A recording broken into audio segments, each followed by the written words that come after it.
Bagaimana konsep penebusan dosa dalam agama Kristen menjelaskan peran Yesus dalam keselamatan manusia? Perannya sebagai pengganti. Dalam konsep penebusan, maka Kristus sebagai pengganti, substitutnya. Jadi dengan dia dari pihak Allah, pribadi kedua Tritunggal, dia menjadi manusia, mengganti supaya bisa mati. Nah, nanti setelah dia melakukan pekerjaan penebusan, baru bagian Roh Kudus menerapkan karya Kristus dalam orang percaya. Jadi di sini Tritunggal itu berfungsi tiga-tiganya. Bapa merancang keselamatan dan mengutus anak. Anak datang menjadi penebus dari orang berdosa di atas kayu salib. Kuasa penebusan itu yang diterapkan Roh Kudus.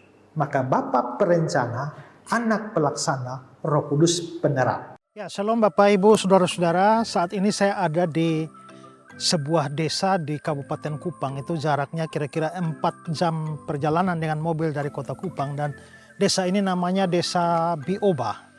Dan Bapak Ibu, selama beberapa tahun ini saya bersama dengan GKY Revival Kupang maupun juga Yayasan Karya Bakti Esrasoro menaruh perhatian untuk pelayanan di desa ini.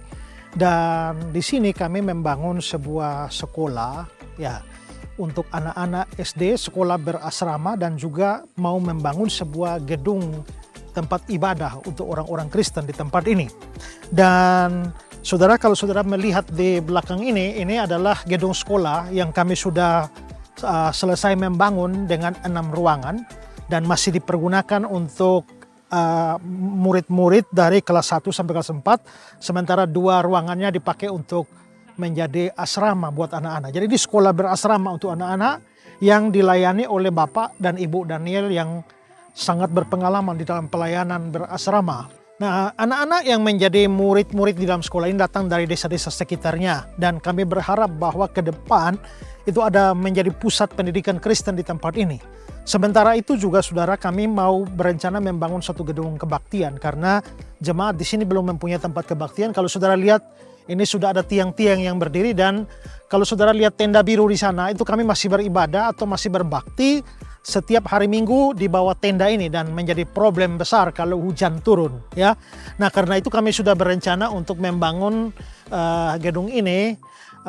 Mulai minggu ini kita sudah membangun dengan tiang-tiang ini, dan setelah itu tahap berikut akan atap supaya jemaat bisa beribadah di tempat ini ya. Nah, ini kami dari Kupang bersama-sama dengan jemaat di tempat ini, dan pembangunan segera kami percepat karena dalam cuaca hujan semacam ini kasihan kalau jemaat berbakti lalu harus kehujanan. Nah, karena itulah saudara-saudara, saya Pendeta Esrasoro, saya meminta dukungan saudara-saudara semua, dukungan doa, dan kalau Tuhan menggerakkan saudara untuk ambil bagian di dalam pembangunan gedung kebaktian ini, saudara bisa menyalurkan dana bantuan saudara untuk pelayanan atau pembangunan gereja gedung kebaktian di Desa Bioba ini. Di layar saudara ini ada nomor rekening dari Yayasan Karya Bakti Esrasoro. Silakan saudara berdonasi di sana dan memberikan catatan untuk pembangunan gedung ibadah di Desa Bioba, Kabupaten Kupang ya. Nah, karena itu mari saya sekali lagi memberikan kesempatan buat kita ya. Mungkin kita punya banyak hal untuk kita dukung dalam pelayanan, tetapi kalau Tuhan memang menggerakkan saudara, mari ambil bagian bersama-sama dengan saya, GKY Revival Kupang, dan Yayasan Karya Bakti Esrasoro.